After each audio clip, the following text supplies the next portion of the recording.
To burn for a couple days.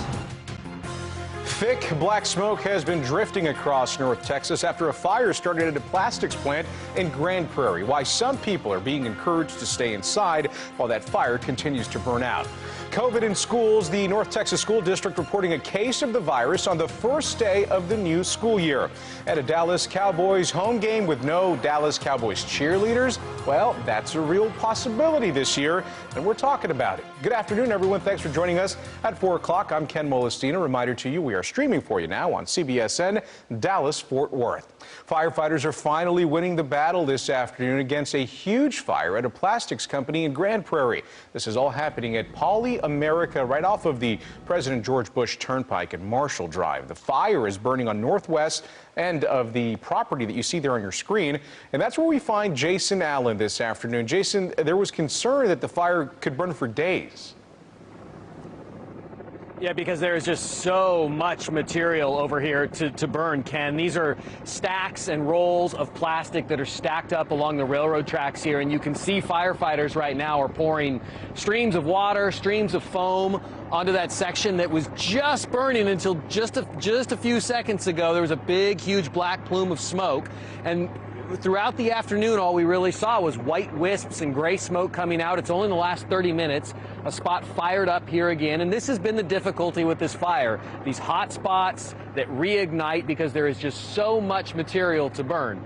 Now, as difficult as this spot has been, it is still an improvement from where this fire was a few hours ago and in the early morning hours. Let's show you some of that video from this morning. This is what the firefighters were dealing with: intense flames and smoke coming from the piles of plastic at Poly American here. The fire was contained for the most part by firefighters, and they were able to keep it several hundred feet from the actual buildings where employees work. But it did force Highway 161 to close for a brief period because there was concern about power lines possibly coming down.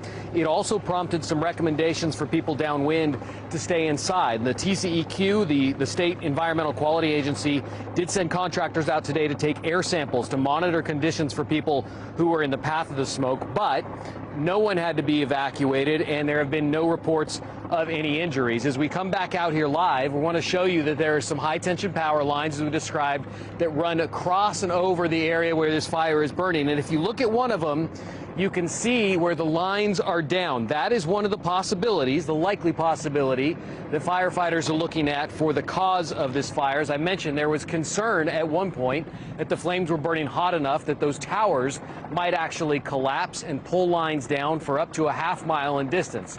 That, thankfully, did not happen. But these hot spots continue to fire up. They're going to have to dig in there to those piles eventually to find all of those hot spots before they'll finally be, I guess, satisfied that this fire is out. Live in Grand Prairie this afternoon, Jason Allen, CBS 11 News. Yeah, they got a lot of work ahead of them. Jason, thank you very much. Well, you know, it's not just the flames, but the smoke that has neighbors in that particular area worried. Robbie Owens has that angle now from Grand Prairie. The most ominous of the smoke plumes have dissipated here closest to the fire, but homeowners in surrounding neighborhoods tell me it is what they can't see that's still a concern. I was very concerned because with it being that company, I knew I didn't want to, inhale all that, whatever it is. And that, doctors say, is the best approach. As the fire raged overnight, the flames also giving us a glimpse of the pitch black plumes of smoke lifting into the air, and with it, unknown toxins from the manufacturing process. We know the company makes plastic products, but what we can't know right now is exactly what has been released into the air. And doctors say if you don't know, you don't want to breathe it. So yes, the higher concentrations are gone, yet the smaller particles and the smaller amounts still likely remain in the area. And it will take some time, like I said, to dissipate.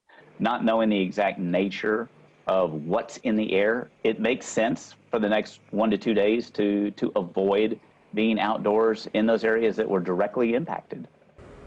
Of course, there's never a good day for something like this to happen, but today is also an ozone action day. Another reason, doctors say, for anyone with any kind of respiratory issues to take extra precautions.